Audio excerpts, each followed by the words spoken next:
শ্বাসকষ্ট সহ বিভিন্ন জটিলতা নিয়ে গত 23 নভেম্বর রাজধানীর এবারকেয়ার হাসপাতালে ভর্তি হন বিএনপির চেয়ারপারসন বেগম খালেদা জিয়া। শারীরিক অবস্থার অবনতি হলে তাকে নেওয়া হয় সিসিইউতে। এর প্রেক্ষিতে সম্প্রতি তার মৃত্যুর দাবিতে সামাজিক যোগাযোগ মাধ্যমে একটি তথ্য প্রচার করা হয়েছে। পোস্টগুলোতে দাবি করা হয় বেগম খালেদা জিয়া মারা গিয়েছেন, তবে অন্তর্বর্তীকালীন সরকার গণমাধ্যমগুলোতে তার মৃত্যুর সংবাদ প্রচার করতে দিচ্ছে না বলেও পোস্টগুলোতে দাবি করা হয়।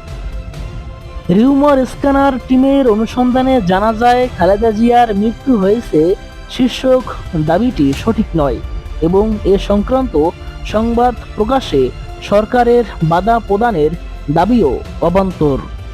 প্রকৃতপক্ষে কোনো তথ্য প্রমাণ ছাড়া এই ভুয়া দাবিগুলো প্রচার করা হয়েছে। দাবিটির বিষয়ে অনুসন্ধানে আলোচিত পোস্টগুলোর মন্তব্যের ঘরে রুখে দাঁড়াও বাংলাদেশ নামের সাইটের সংবাদের লিঙ্ক পাওয়া যায়। কথিত এই সংবাদে দাবি করা হয় গত 28 নভেম্বর দিবাগত রাত 12:25 রাজধানীর এবারকেয়ার হাসপাতালে চিকিৎসাধীন অবস্থায় মারা গেছেন বেগম খালেদা জিয়া। নাম প্রকাশ্যে অনিচ্ছুক হাসপাতালের এক কর্মকর্তার বরাদে তার মৃত্যুর বিষয়টি নিশ্চিত পাওয়া গিয়েছে বলে প্রতিবেদনটিতে দাবি করা হয়। তবে অন্তর্বর্তীকালীন সরকার গণমাধ্যমগুলোকে তার মৃত্যুর সংবাদ প্রকাশে বাধা দিচ্ছেন বলেও প্রতিবেদনটিতে উল্লেখ করা হয়।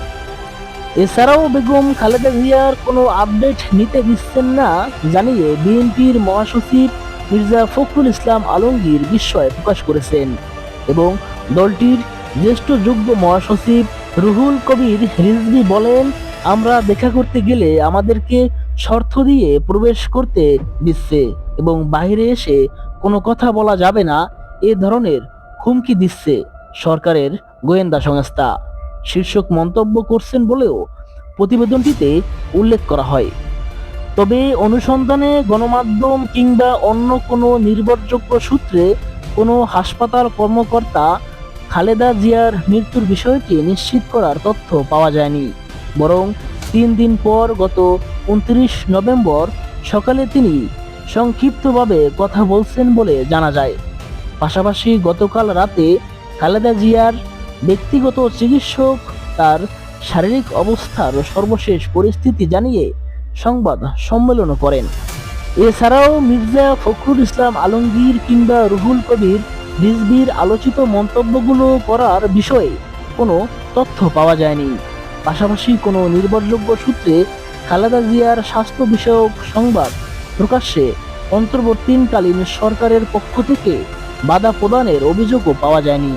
রুখে দাঁড়াও বাংলাদেশ নামের কথিত এই সাইটটি বিশ্লেষণ করে দেখা যায় এটির ডোমেইন 1 বছর মেয়াদে গত 3 নভেম্বর রেজিস্ট্রেশন করা হয়েছে। সাইটটিতে মন গড়া ও ভিত্তিহীন নানা সংবাদ নিয়মিত প্রচার করা হচ্ছে বলে জানা যায়।